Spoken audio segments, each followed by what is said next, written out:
فاض صاحب، سب سے بڑے سٹیک ہولڈر تو ہمارے بھائی آزاد کشمیری ہیں جو کہ وہاں پر ہیں، اور اتنی بڑی آبادی ہے، اتنا حساس پورا معاملہ ہے، ایک جمہوری عمل ہو رہا ہے، الیکشن ہو رہا ہے۔ مان لیا کہ اس بار یہ ڈیوائس کیا گیا کہ 3 فیزز کے اندر ہم الیکشن کر لیں، وہ الیکشن ہو رہا ہے، مگر اسی دوران ایک بڑی وائلنٹ تحریک جو ہے وہ شروع ہو گئی، اور ہم دیکھ رہے ہیں کہ سائزبل بہرحال سپورٹ اس کے ساتھ موجود ہے۔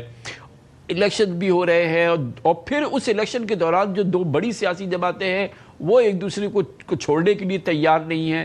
اس پورے ماحول میں یہ الیکشن جو ہے، میں پھر پوچھنا چاہ رہا ہوں کہ یہ جب اس کا رزلٹ آ جائے گا، آخری فیز 10 دسمبر کو ہو جائے گا، 12 نشستوں کا انتخاب ہو جائے گا جو سب سے زیادہ متنازع معاملہ ہے پورے پاکستان سے، تو کیا یہ ایک سٹیبلٹی جنم دے گا آزاد کشمیر میں؟ پوسٹ الیکشن آزاد کشمیر کیسا آزاد کشمیر ہوگا؟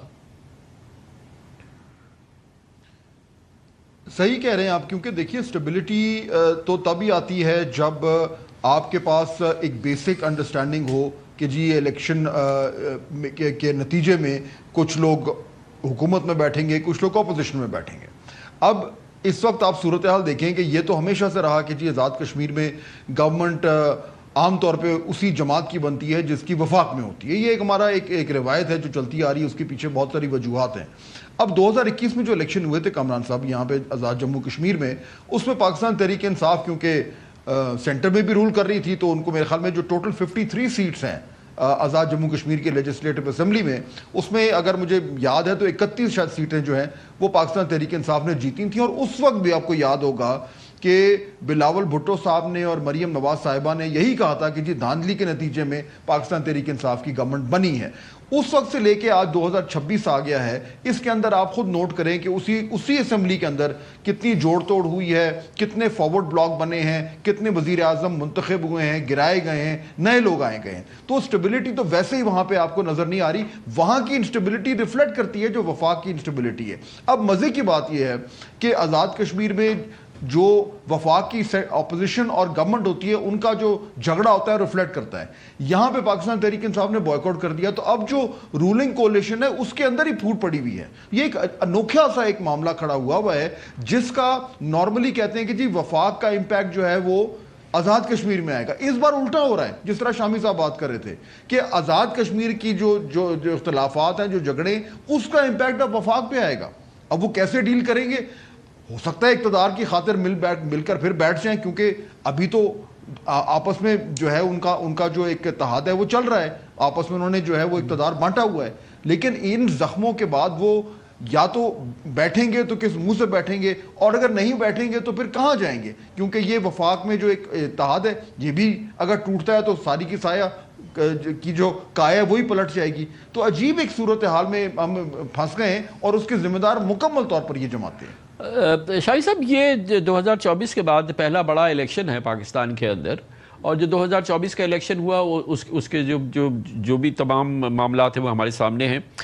یہ الیکشن جو سامنے آ رہا ہے یہ پیغام دے رہا ہے کہ پاکستان دوبارہ 2 سیاسی جماعتوں کی طرف واپس جا چکا ہے، یعنی پاکستان پیپلز پارٹی اور مسلم لیگ جو ہمیشہ رہی ہے، اور بیچ میں جو ایک عرصہ آیا جس میں کہ پاکستان تحریک انصاف ایک امپورٹنٹ سیاسی جماعت کی حیثیت سے سامنے آئی، اور پھر 2024 کا الیکشن ہو یا اس سے پہلے والا الیکشن جس کے ذریعے وہ اقتدار میں آئی تھی۔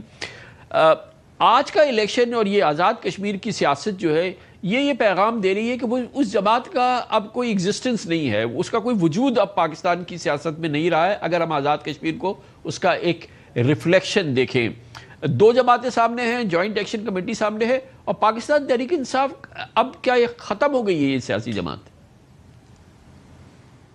خان صاحب آپ دیکھیے، یعنی یہ دونوں سیاسی جماعتیں جو آپس میں گتھم گتھا ہیں، اور بلاول بھٹو زرداری صاحب جو جمہوریت کے اور آزاد کشمیر کے عوام کے حقوق کے چیمپئن بنے ہوئے ہیں، ان کو یہ خیال نہیں گزرا کہ پی ٹی آئی جو ہے اس کی رجسٹریشن یا منسوخ کر دی گئی۔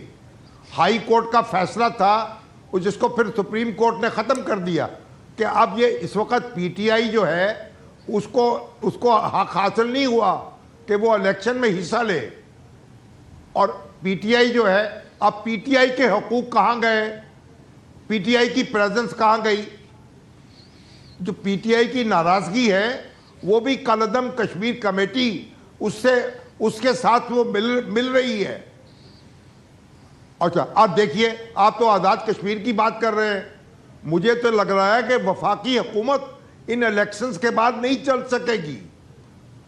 اس کا اخلاقی چہرہ یعنی متاثر ہو جائے گا. بلاول بھٹو زرداری صاحب نے اتنی کالک مل دی ہے اس وفاقی حکومت پر، وہ کس منہ سے بیٹھی رہے گی؟ تو اب بات یہ ہے مگر شامی صاحب معاف کیجئے گا مخل ہو رہا ہوں، بار بار فارم 47 کا ذکر کر رہے ہیں. وہ ایسا اظہار کر رہے ہیں جیسے فارم 47 کا وجود سندھ میں تو تھا ہی نہیں، کراچی میں تو تھا ہی نہیں، اور یہ جتنی نشستیں پاکستان پیپلز پارٹی کو ملی ہیں یہ سب کراچی جو ہے وہ قربان ہو گیا پاکستان پیپلز پارٹی پہ. وہاں پہ فارم 47 تھا ہی نہیں، یعنی کہ فارم 47 کا کرشمہ صرف پنجاب تک محدود تھا. اب وہ تو کہہ رہے ہیں میں مرتضی بھٹو اور شاہ نواز بھٹو کی دھمکی دے رہے ہیں. میں تو سمجھتا ہوں وہ بن چکے ہیں، وہ پورے سسٹم کو داؤ پہ لگا رہے ہیں. اگر مسلم لیگ نون کی قیادت جو ہے وہ اس صورتحال پہ غور کرے، میں تو ان کو رائج کراؤں گا وہ الیکشن سے دستبردار ہو جائے، چھوڑ دیں الیکشن. یہ آزاد کشمیر آج دے دیں ان کو حکومت، اپنا شوق پورا کر لیں، وگرنہ پھر وفاق میں بھی تیار ہو جائیں ایک بحران کے لیے. جی تو فہد صاحب بہت امپورٹنٹ پوائنٹ شامی صاحب نے رکھا ہے سامنے کہ ٹھیک ہے ابھی الیکشن ہو جائیں گے، لیکن اس الیکشن نے جو ماحول جنم دیا ہے، جو ہم نے حالات دیکھے ہیں، جو ایک دوسرے کے ساتھ گتھم گتھا کیفیت نظر آئی ہے سیاسی طور پہ، اس کے بعد جو نظام ہے، جو پارلیمنٹ ہے جس میں کہ پاکستان پیپلز پارٹی میک اور بریک پروپوزیشن ہے اس کی اس گورنمنٹ کی سروائیول کے حوالے سے، اور وہ کہتے ہیں کہ ہم پرائم منسٹر کو بھی نہیں مانتے، ہم چیف منسٹر کو بھی نہیں مانتے، اور ہم سمجھتے ہیں کہ سب دھاندلی کی پیداوار ہے، اور اس پہ اور پتہ نہیں کتنے سنگین الزامات نواز شریف صاحب کے حوالے سے لگ گئے ہیں. براہ راست بات ہو رہی ہے، نواز شریف صاحب براہ راست بات کر رہے ہیں. تو یہ جو فیوچر ہے آف دی پریزنٹ سسٹم، یہ کس لیول پر ہے، اور یہ کتنا آپ کو فریجائل نظر آ رہا ہے پوسٹ آزاد کشمیر الیکشن؟ دیکھیے کامران صاحب، الیکشنز میں یہ نہ پہلی بار ہے نہ آخری بار ہے کہ اس طرح کی تلخی ہمیں سننے کو مل رہی ہے اور آپس میں جھگڑے ہو رہے ہیں. بڑی ایک افسوسناک بات ہے، لیکن یہ ہمارا ایک طریقے سے ایک کلچر بن چکا ہے. جو وفاق میں جس طریقے سے یہ رولنگ کولیشن بنی ہوئی ہے وہ میرے خیال میں آزاد کشمیر کی تلخیوں پر یا آزاد کشمیر کے الیکشن پر ڈیپینڈنٹ نہیں ہے، اس کی بہت سارے ایکسٹرنل فیکٹرز ہیں. تو یہ بات تو ضرور ہے کہ اس کی وجہ سے جو کچھ ہمیں دیکھنے کو مل رہا ہے، سننے کو مل رہا ہے آزاد جموں اینڈ کشمیر میں، اس کا ایک امپیکٹ تو ہوگا.